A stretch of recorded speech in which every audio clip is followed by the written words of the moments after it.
Sayyidina Abdullah bin Abbas ini adalah sepupu Sayyidina Rasul sallallahu alaihi wasallam, atau statusnya masih paman Sayyidina Rasul sallallahu alaihi wasallam.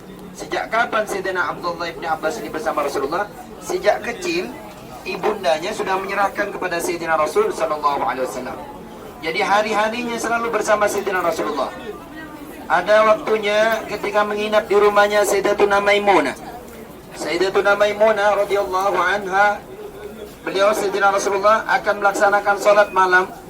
Kemudian tamu Rasulullah, ketika Rasulullah akan keluar dari rumahnya, dari kamarnya, biasanya beliau ini harus mencari air.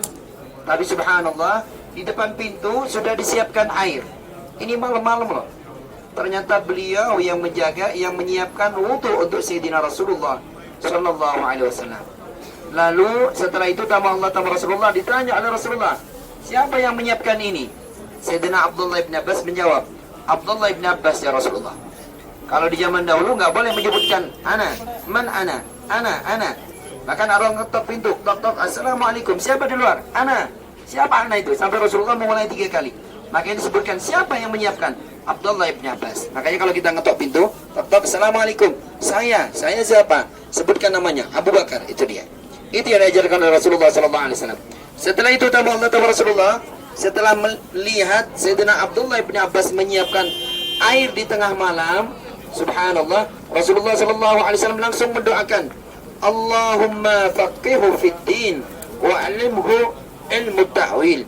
Ya Allah, ajarkan kepada Sayyidina Abdullah bin Abbas dalam kepahaman dalam satu ilmu, dan ajarkan kepada Sayyidina Abdullah bin Abbas ilmu ta'wil.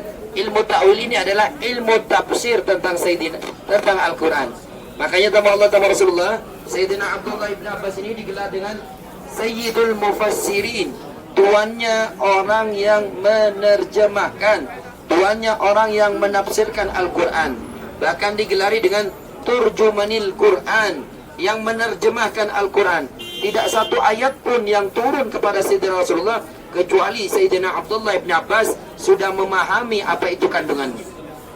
Subhanallah, tamu Rasulullah, beliau ini sahabat yang meriwayatkan 1660 hadis dari Sayyidina Rasul sallallahu alaihi wasallam.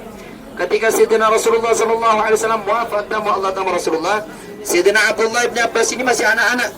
Bahkan di dalam riwayat disebutkan masih berumur 8 tahun. Ada menyebutkan di atas dari 10 tahun. Ikhtilaf di dalam sejarah. Subhanallah, ketika Rasulullah meninggal, Sayyidina Abdullah bin Abbas ini pernah putus asa sama Allah. Bagaimana aku bisa menjalani hidupku?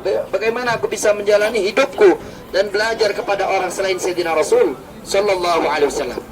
Akhirnya sama Allah, beliau bangkit, bahkan sampai tidur di depan rumah sahabat Rasulullah.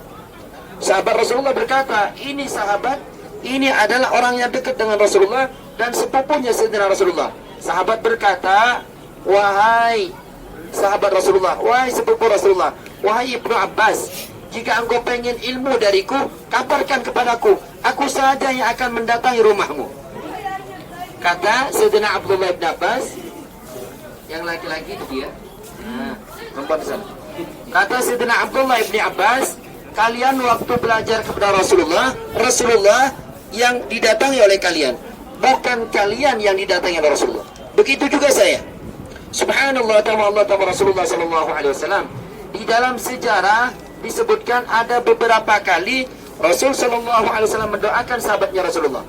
Di antaranya Rasul sallallahu alaihi wasallam mendoakan Sayyidina Abdullah bin Abbas. Kemudian yang kedua mendoakan Sayyidina Anas ibn Malik.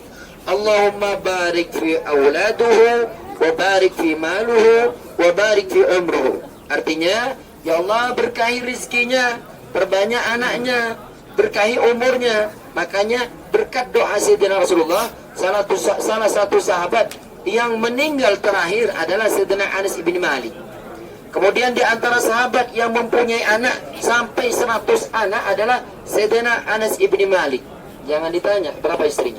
Kemudian di antara sahabat yang paling banyak hartanya Sayyidina Anas ibn Malik. Kenapa? Mendapatkan doa dari Rasulullah sallallahu alaihi wasallam. Disebutkan di dalam ayatnya Al-Quran, di dalam ayat Al-Quran Allah Rasulullah sallallahu alaihi wasallam, la taj'alud du'a'ur rasul kad du'a'i ba'dikum. Artinya, Di dalam tafsirnya sama Allah, jangan engkau samakan doa Rasulullah dengan doa-doa yang lain.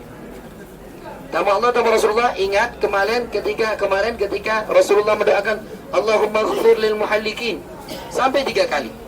Ini sahabat didoakan oleh Rasulullah agar menjadi mufassir. Jadi beneran. Ada sahabat yang didoakan panjang umurnya, banyak anaknya, banyak hartanya. Jadi beneran. Ada salah satu orang yang datang kepada Rasulullah. Ya Rasulullah, izinkan aku untuk berzina. Orang tersebut didatangi oleh Rasulullah. Wahai sahabatku, apakah engkau ridha ibumu didatangi oleh orang lain? Enggak ya Rasulullah. Apakah engkau mau adik perempuanmu digauli oleh laki-laki lain? Enggak mau ya Rasulullah. Apakah engkau mau istrimu didatangi oleh laki-laki lain? Enggak mau ya Rasulullah. Didoakan sejak beliau didoakan maka tidak pernah berzina. 2. Sudah berapa? Doa ketika wukuf, doa ketika Sayyidina Rasulullah mendoakan Sayyidina Abdullah ibn Abbas. Yang kedua, ketika Rasulullah SAW mendoakan yang namanya Sayyidina Anas bin Malik. Yang keempat, ketika Sayyidina Rasulullah mendoakan sahabat yang mau berzina.